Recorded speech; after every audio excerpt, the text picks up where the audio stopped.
जय मसीह अनि नमस्ते प्रिय साथी। सधैँ चाहिँ म बिहानको समयमा तपाईँको मोबाइलको स्क्रिनको अगाडि आइसकेको छु वचनलाई लिएर। र हामी सधैँ नै क्रिस्चियन जीवनको सुरुवात चाहिँ प्रभुको वचनबाट गर्छौँ र जीवनको अन्त पनि प्रभुको वचनबाट गर्छौँ। यसैले आउनुहोस् यो बिहानको सुरुवात आशिषमय बनाऊ परमेश्वरको वचनलाई सुनेर। आजको वचनको खण्ड रहेको छ मत्तीको सुसमाचार त्यसको 19 अध्यायको 17 पद। यहाँ यस्तो लेखेको छ, उहाँले तिनलाई भन्नुभयो, असल के हो त्यस विषयमा तिमी मलाई किन सोध्दैछौ? असल त एउटै मात्र हुनुहुन्छ, तर तिमी जीवनमा प्रवेश गर्ने इच्छा गर्दछौ भने आज्ञाहरू पालन गर। प्रिय साथी, यो पदमा येशूले एउटा धनी व्यक्तिलाई गहिरो सत्यता कुरा सिकाउनु भएको छ। उसले अनन्त जीवन पाउने बाटोको विषयमा प्रश्न सोधेको कुरा देख्छौँ। तर येशूले उसलाई पहिले एउटा अथवा एक महत्त्वपूर्ण कुरा चाहिँ उसलाई सम्झाउनु भयो। एउटा मात्र भलो हुनुहुन्छ भन्ने कुरा येशू प्रभुले गर्नुभयो। यसको अर्थ चाहिँ पूर्ण रूपमा भलो,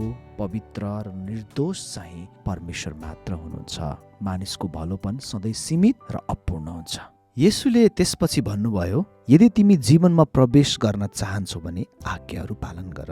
यसको अर्थ हो परमेश्वरको बाटोमा हिँड्न, उहाँको वचनलाई व्यवहारमा उतार्न र उहाँको इच्छामा चल्न। जीवन पाउनु केवल ज्ञान वा धार्मिक छलफलमा होइन, यो चाहिँ आज्ञा पालनमा छ साथीहरू। अब यो पदभित्र 3वटा महत्त्वपूर्ण कुराहरू हामी पाउँछौँ। त्यो चाहिँ पहिलो कुरा चाहिँ भलो परमेश्वर मात्रै हुनुहुन्छ। प्रिय साथी, मानिसले चाहे जति प्रयास गरोस् परमेश्वरको मापदण्डमा पूर्ण रूपमा पुग्न कहिल्यै सक्दैन।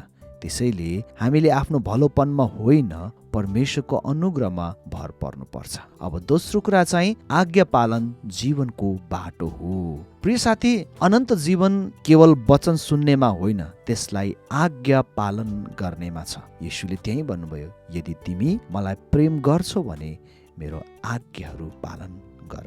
अब तेस्रो अनि अन्तिम कुरा चाहिँ हृदयको समर्पणताको आवश्यकताको कुरामा प्रभुले भन्नुभयो। धनी यो युवा व्यक्ति बाहिरी रूपमा आज्ञा मान्ने दाबी गर्यो, तर उसको हृदय धनसँग बाँधिएको थियो। परमेश्वरलाई साँचो प्रेम गर्न हृदय पूर्ण रूपमा उहाँकै लागि अर्पण गर्नुपर्छ। यसैले साथी, अनन्त जीवन पाउनको लागि परमेश्वरलाई नै भलो मानौँ अथवा उहाँले नै गर्नु सक्नुहुन्छ भन्ने कुरालाई विश्वास गरौँ। उहाँको वचनमा चलौँ र आफ्नो हृदय पूर्ण रूपमा उहाँलाई समर्पण गरौँ। परमेश्वरले हामी सबैलाई आशिष गरौँ।